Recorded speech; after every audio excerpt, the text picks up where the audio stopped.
You're over 40. You eat roughly the same way you did 5 years ago. You move the same amount, maybe even more, but your body has changed. Your belly is bigger, your muscles are weaker, your energy is lower, and the weight keeps going up even though you haven't changed anything. And every time you ask what's happening, you hear the same thing. Well, you're not 20 anymore, it's just age. It's normal. It's not normal. Yes, your body works differently after 40, but differently doesn't mean broken forever. It means 3 specific hormones have quietly started declining, and that explains almost everything you're seeing in the mirror. As an endocrinologist, I'll tell you, the problem isn't age itself. The problem is that nobody explained to you what's actually changing and what you can do about it. Today, we're going to break down 3 hormones that start working against you after 40. Not insulin and not cortisol. We've already covered those. Today, it's 3 different ones, less obvious, but possibly more important for understanding why your body looks and feels the way it does now. And one of these 3 is something most people have never had tested, even though it might explain why you're constantly exhausted. Before we talk about hormones, one important thing. After 40, your body starts losing muscle mass. This is called sarcopenia. Research shows the loss can be 1 to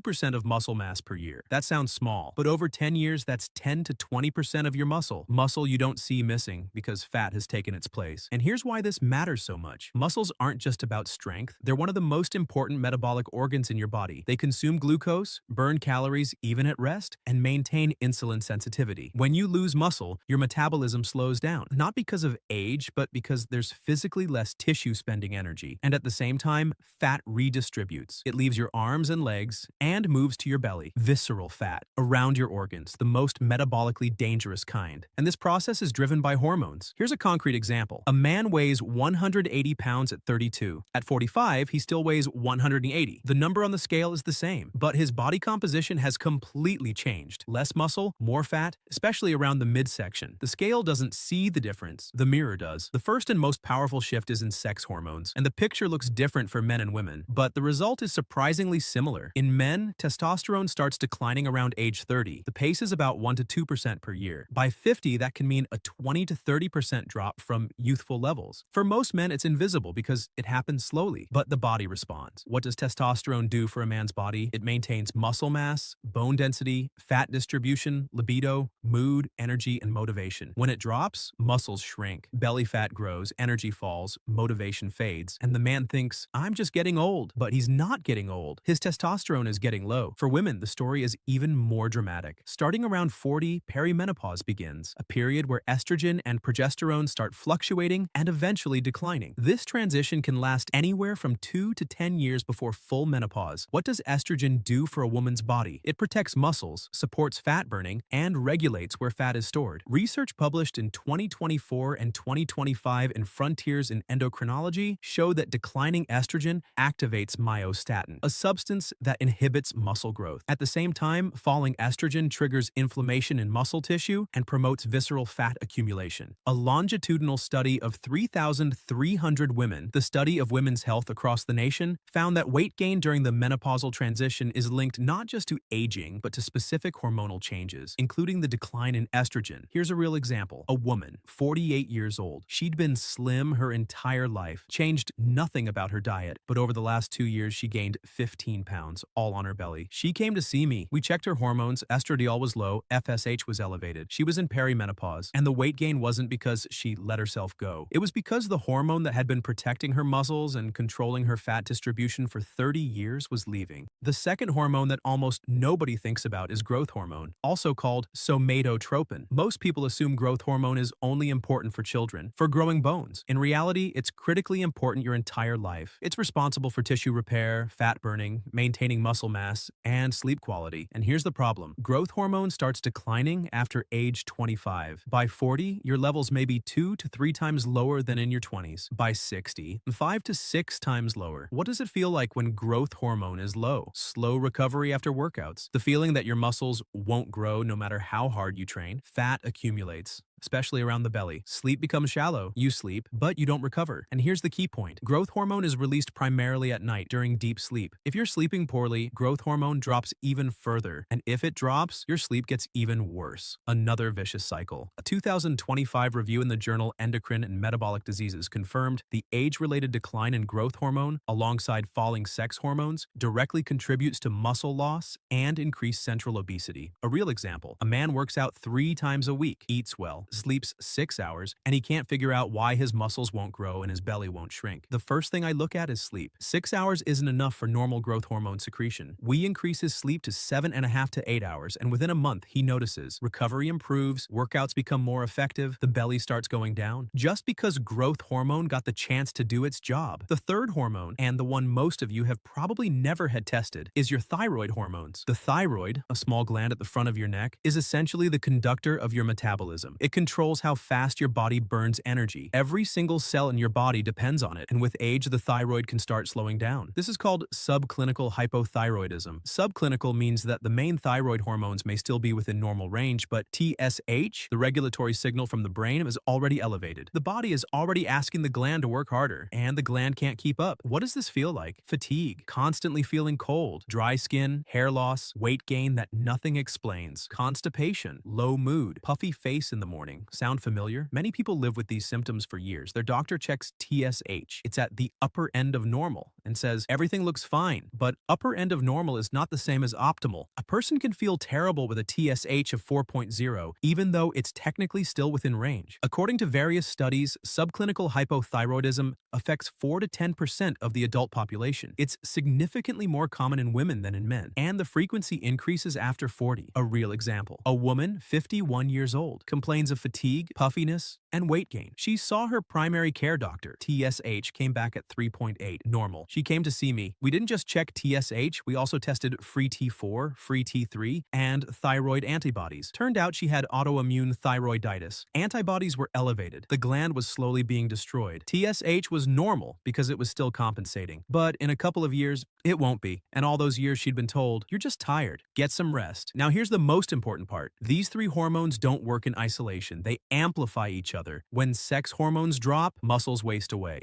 When muscles waste, metabolism slows. When metabolism slows, fat grows. When fat grows, inflammation increases. When inflammation increases, it further suppresses testosterone and estrogen. In parallel, low growth hormone means poor recovery, which means poor sleep, which means even less growth hormone. And the thyroid, if it slows down, everything above gets worse because the thyroid sets the pace of metabolism. If the conductor slows the tempo, the whole orchestra plays slower. This is why the changes after 40 can feel like they hit all at once. Not because you suddenly aged, but because three systems started declining simultaneously, and each one drags the others down. The good news, all three of these processes can be significantly slowed, and some can be partially reversed. Here's what actually works. First, strength training. This is the only proven way to stop muscle loss and even build muscle after 40. Not cardio, not yoga, strength training. 2 to 3 times a week. It doesn't have to be heavy, but your muscles need a stimulus they're not used to. This directly stimulates testosterone in men, maintains estrogen sensitivity in muscle tissue in women, and improves growth hormone secretion. Second, sleep. I repeat this in every video because it's that important. Growth hormone is released during deep sleep. Testosterone is too. Your thyroid recovers at night, 7 to 8 hours. This isn't a recommendation, it's a requirement. Third, protein. After 40, your body becomes less efficient at using protein, so you need more of it than you did at 25, at least 1.2 to 1.6 grams per kilogram of body weight per day. For a woman weighing 140 pounds, that's about 75 to 100 grams of protein. For a man at 185 pounds, that's 100 to 130 grams. Spread it evenly across 3 meals. Fourth,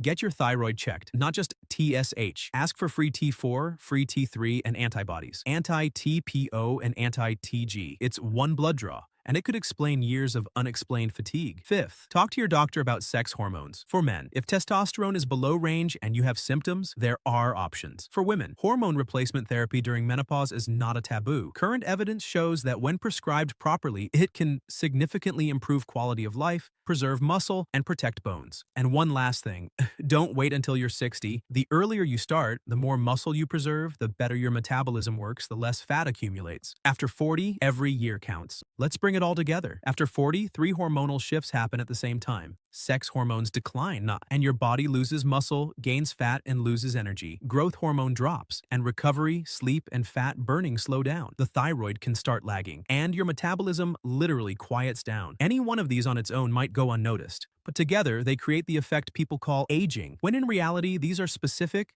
measurable, manageable hormonal changes. Age is not a verdict, it's information. And when you know exactly what's changing, You can do something about it. Strength training, sleep, protein, thyroid, and sex hormone testing. These aren't trendy tips. These are 4 things that directly impact all 3 hormones we talked about today. Which of the 3 hormones surprised you the most? Let me know in the comments. And I'm especially curious, have you ever had your thyroid properly checked? And if you found this video helpful, hit like and subscribe. This was Dr. Steve. Take care of yourself, and I'll see you in the next video.